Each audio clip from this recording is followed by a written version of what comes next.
everyone and welcome back to the channel. As always, please make yourself at home, grab a drink and a comfy chair.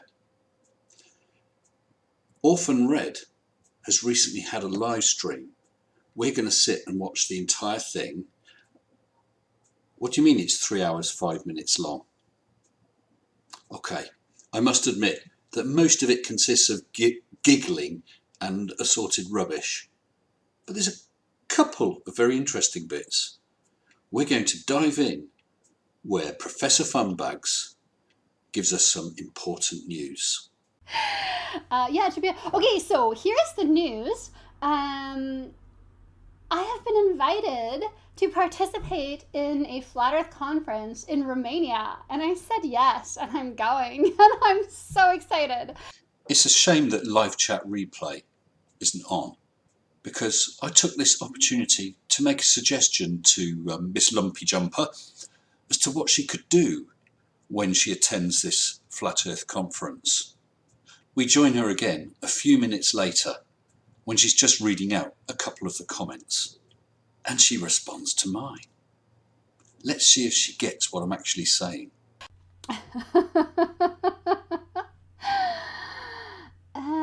P. Mars, this stream is so Canadian. Oh, is it sweet and polite? Is that...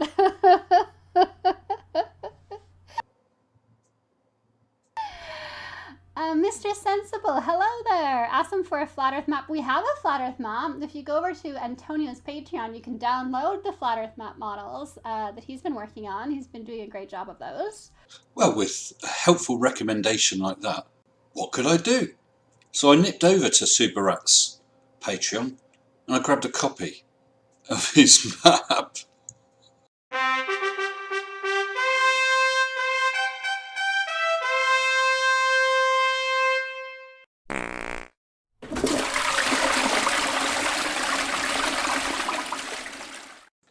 Just what the bleeding hell is that?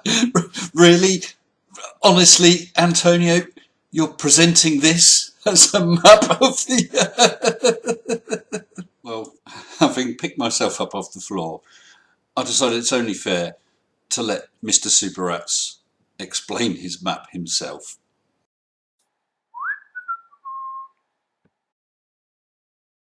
This is the distribution of the continents on the Earth according to their ratio sizes and distances between. So time, hours, sun travel. The center here, this is where the sun, when it goes around the equator, which is this circle, the sun, when it goes around the equator, the center of that circle is here. Okay, we got that, Antonio. Now, this center never stays fixed. It's continuously moving, always has done, always will do. It moves from this central point here down to this point as the sun narrows to go around the Tropic of Cancer. Hold on, Subirats, me old mucker.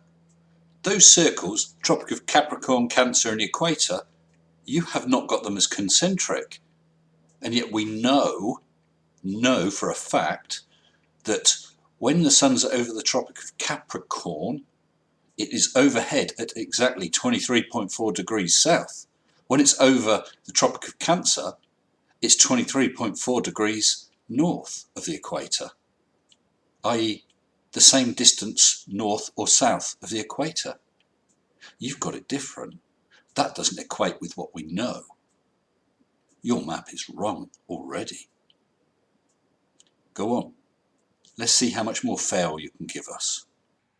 It then swings back towards the center and then over this way to here when it goes around the Tropic of Capricorn.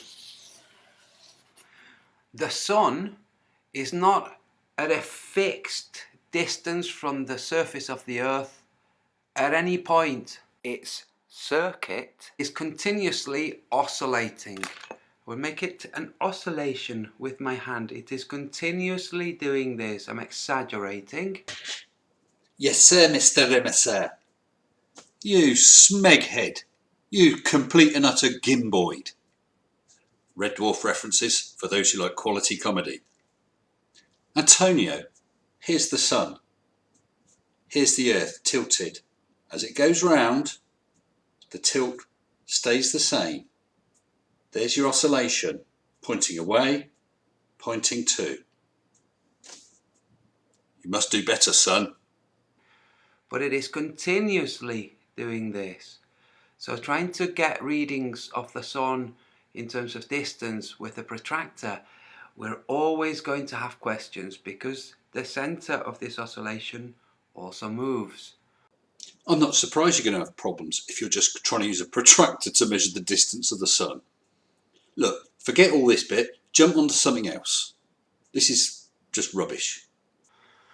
So, this oscillation you can detect. First of all, you can see that this is the line for the Tropic of Cancer, because here's the Sahara, here's the Arizona, and here's the Gobi and the Asian deserts. This is the Tropic of Cancer.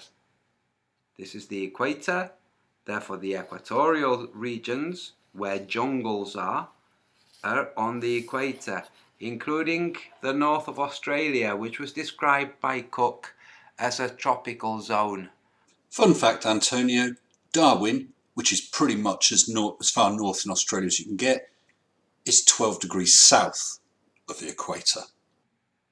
As the sun makes its way round, being propelled by a magnetic force which vortices out.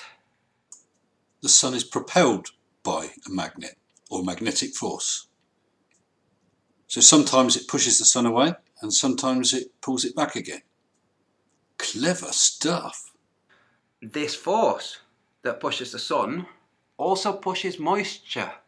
So as the sun arrives to this area, it drops moisture. Now we're going to concentrate on when the sun is in the area where it can create deserts. So it makes circles and it gets to a point, it's making a circle there, it stops spreading outwards, and then it starts to spread back inwards, back to the equator. So when it slows down from speeding out, so when the spread outwards slows and the concentrism starts, at that point there's heavy heat.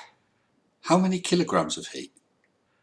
Which causes the deserts here, here, and here. Now, as the sun arrives, it brings with it moisture. The sun brings moisture. What, is that every day? Antonio, you are pulling this stuff out of your butt. I've had enough of this. Move on to something else, something that please makes sense. But there's also this. You'll notice here, that line, that just happens to coincide with the eclipse of 2017. Now, I've not drawn this based on the eclipse. I drew this, and then Hillbilly came and explained about the eclipse, and we looked at it, and it's like, yo, this is mighty close to where I've drawn this line.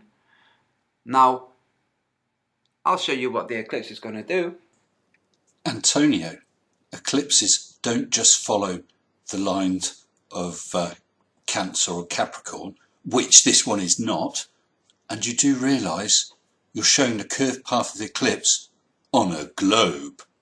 This is the region where it's going to fall. Now, it should fall.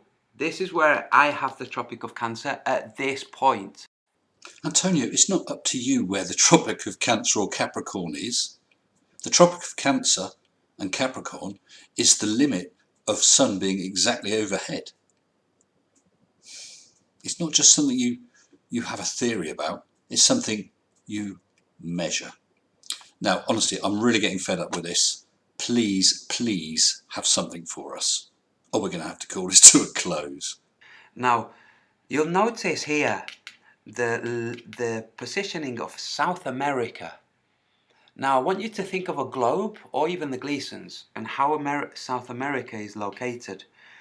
The way it's located is you have this area is an hour to the east and this area is 2 hours to the east. Now in the real world, this area is an hour to the west and this area is 2 hours to the west. If we say this is a meridian, if we say let's have this as a meridian, let's just determine that, okay? This is an hour to the west of that meridian and this is 2 hours to the west from that meridian in the real world. How do we know this? Because when it's 6 o'clock in New York, it's 4 p.m. When it's 6 p.m. in New York, it's 4 p.m. in Buenos Aires. When it's 5 p.m. in Michigan, it's 4 p.m. in Colombia.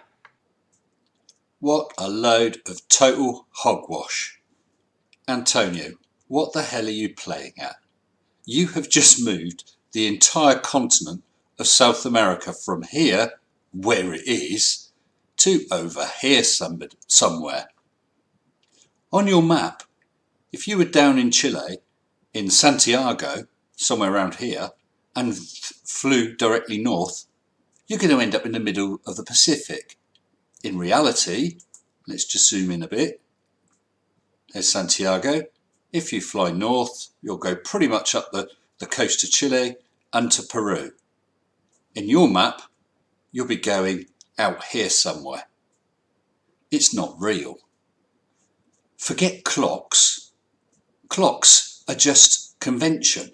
That's why you get summertime or daylight saving time. You just move the clocks forward. That doesn't matter. What matters is the physical position of where you are.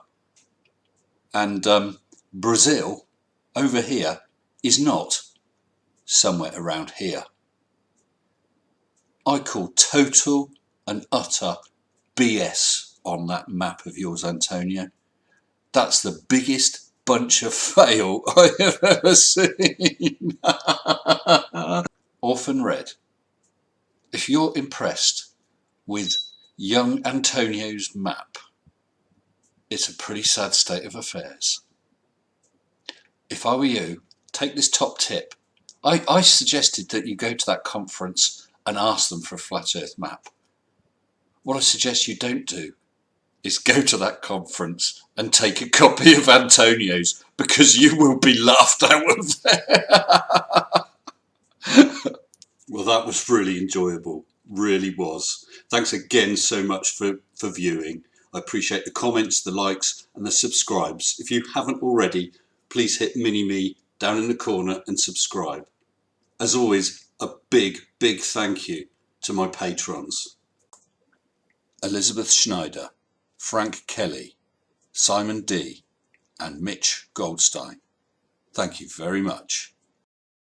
The Conspiratar Cheese Awards nominations will be closing in just a few days. It's your last chances to go and vote anonymously.